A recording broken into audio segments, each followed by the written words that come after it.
Next question is for Claudia Tenney. This is very similar to a previous question to Jason Garnar. Do you support Syrian refugees without proper verifiable screening being allowed to enter the United States? No, I do not. I live in Utica area. I live about half a mile from the Utica border. We have the largest Bosnian population, refugee population in the nation. They came here as legal refugees with legal status, we have about 11 or 12,000 other refugees that are in Utica, and we are home to refugees, and we welcome them because they come into our communities and they eventually become citizens, and they're there because they have a status which has put them in peril, their lives in peril.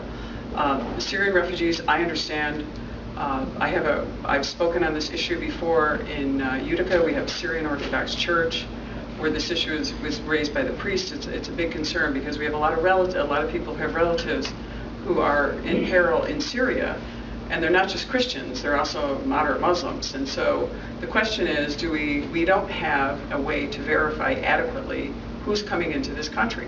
We don't know which Syrians are going to be helpful or going to be dangerous to our country or not. We can place those people in friendlier areas like in Lebanon and other countries until we have a verifiable way to vet them. Right now, the Syrian government is in disarray.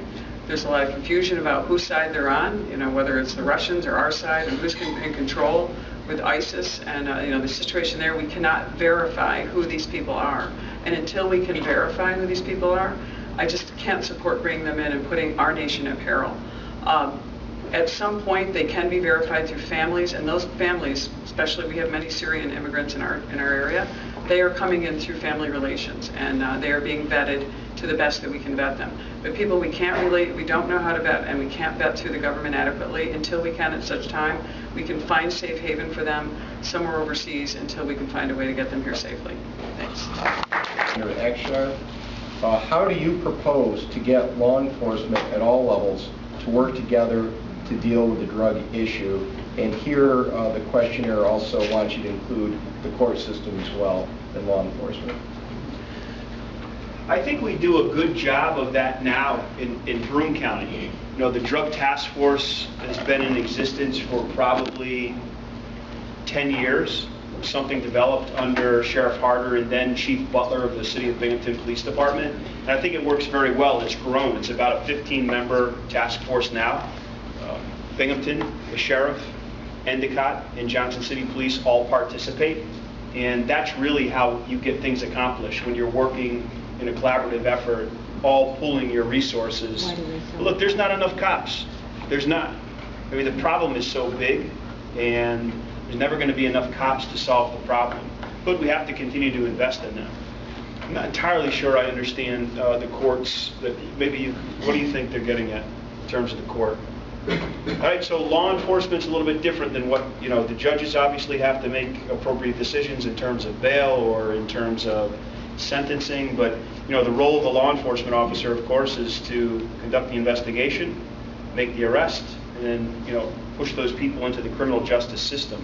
Maybe they mean that the courts make it like a revolving door. The police do their job, they get to the courts, and it's like... Oh yes, including between sentencing and maybe bail determinations that is it too easy for drug suspects to make bail? Yeah, I mean, look, it's frustrating. I can speak from my own personal experiences. I mean, it's frustrating, especially when you are working in-depth cases and, you made an arrest. It might take you 2 or 3 days to finish the report, and when you went to get a sandwich, you saw the person that you locked up a day and a half before back out on the street. But bail is made solely on whether the person is a flight risk or going to come back. So I mean, that's highly problematic. I would encourage everyone in law enforcement not to be discouraged by that. They have to continue to do their work, and we can only hope that the judges make the appropriate decisions in the court system. Time is up. Thank you.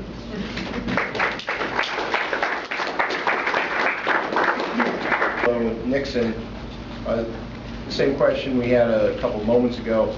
Do you support Syrian refugees without proper verifiable screening being placed in New York State as has been proposed? Okay, I don't know if there's very many people who support any type of refugee. being admitted to our nation who hasn't been properly vetted. So to me, that's rather straightforward. It's also the federal government's job. You know, it's not the state's job to do the vetting. It's a foreign policy issue, and that seems pretty straightforward. Anyway, but the refugees themselves. So obviously what's been going on in Syria for more than 4 years is terrible. I think that the news coverage here is inadequate, that we don't really realize what's been going on and just how perilous it is for people living there to have to deal with what they deal with. Now, you may be aware, I used to live in the Middle East. I lived in the United Arab Emirates for about 2 years. I loved it.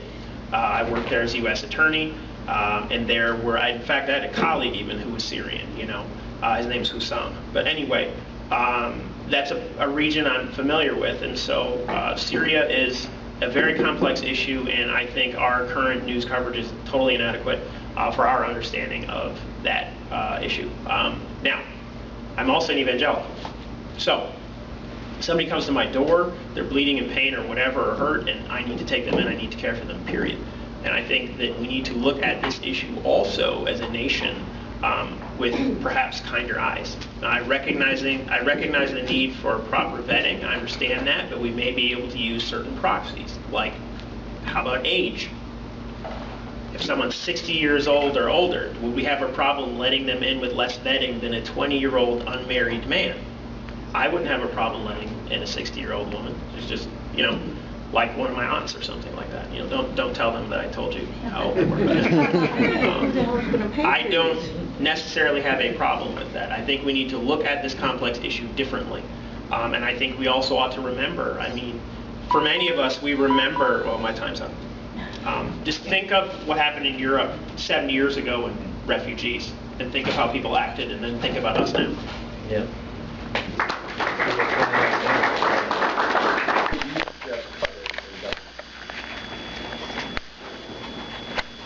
So maybe you want me to take up the Syrian question. Not yet. Well, I have been through, I have served with 4 different governors. Everyone comes together with another economic development scheme. And I haven't been totally impressed with any of it, to tell you the truth. I am, as I mentioned earlier, I'm happy with the way the Southern Tier at least has benefited from collaboration, but I personally would rather us not spend or promise as many billions of dollars as we are to I mean, some people refer to as corporate welfare.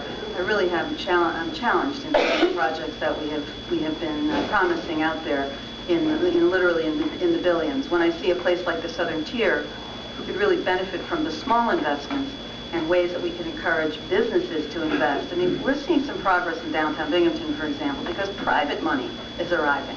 Private money is coming to put in new living spaces for not only students but young professionals. They see a value, and then once they came in, restaurants came in. We didn't give them incentives; they showed up to try to build upon that excitement that was going on. So I think I would cut back on promising billions of dollars to companies that really I'm questioning our return on investment for those in particular. I think we could benefit enormously from much smaller investments. Do you want to follow? Ask a clarification. Sure. Yeah, by all means. Were you speaking of the Buffalo billion? I was referring to the Buffalo billion, Okay. the Utica billion, the Rochester billion, all of the billions. And there's a cash, and you see this, work stoppages and problems and projects that have been announced but they're not happening because the cash flow isn't there. I like realistic projects. Also, Excuse me, we're going to have to maintain the format. sorry. You can, no, you're fine. You can answer the question. I'm just going to have to ask the audience to simply be receptive. But we have a we'll give you another 15 we have a seconds. 2% growth cap in the state on most agencies, except where there's not. And that's one place that I think we're really not spending our dollars wisely. Thanks.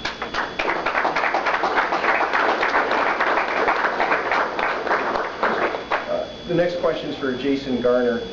Last week, Debbie Preston proposed a $370 million spending plan. Please comment on what you like and don't like about it. I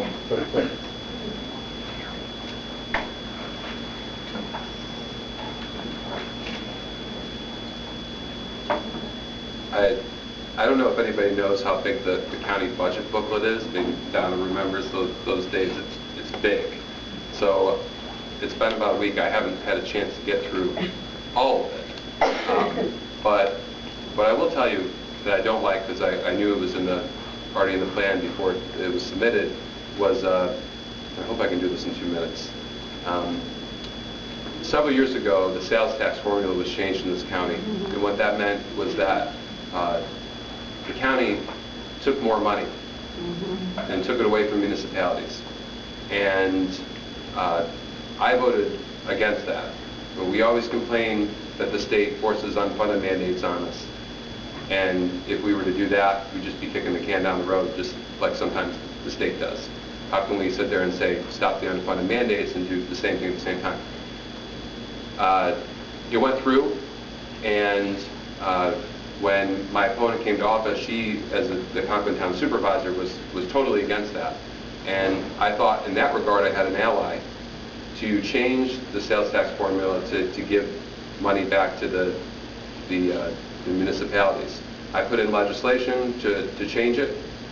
It didn't even get out of committee. And right now, ever since my opponent's been in office over the past 4 or 5 years, probably $15 million has been taken from the municipalities and gone to the county to balance the county budget. What's happened to the main budget? The largest parts of the budget are police, fire, emergency responders, folks. What's happened to our county in the last 5 years? It's become the most unsafe county. You look at the Department of Crime statistics at the state. The most unsafe county in all 62 counties. We've just passed the buck. And so what I don't like about the budget is that it still continues to take this huge share away from the municipalities. Thanks.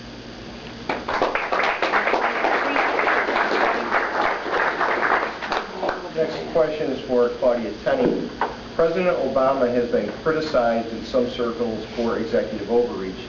Do you agree? And if so, looking back in hindsight, what should the appropriate congressional response have been? Well, I could go on about executive orders, but one thing, we have a Constitution, and you have a wonderful group here that's here to protect our Constitution. I think that's one of the biggest problems that we have in this country, not just executive orders, but it's also this explosive executive bureaucracy. That's all the agencies. When you go down to Washington, D.C., which I've been down a few times in the last several months, and just building after building and block after block of agencies and government spending that was never envisioned by our Constitution. The Department of Education, all these things that aren't in our Constitution. Those things are burdening our taxpayers. They're causing a huge bureaucracy that's suffocating our rights on the local level and a state level, our individual rights, our freedom. They're imploding our 10th Amendment rights. We have no more 10th Amendment rights anymore. The states, you know, remember the 10th Amendment is, if it's not mentioned in the federal government, it's up to the states or the people. That's how important the 10th Amendment is. So we're not respecting the 10th Amendment.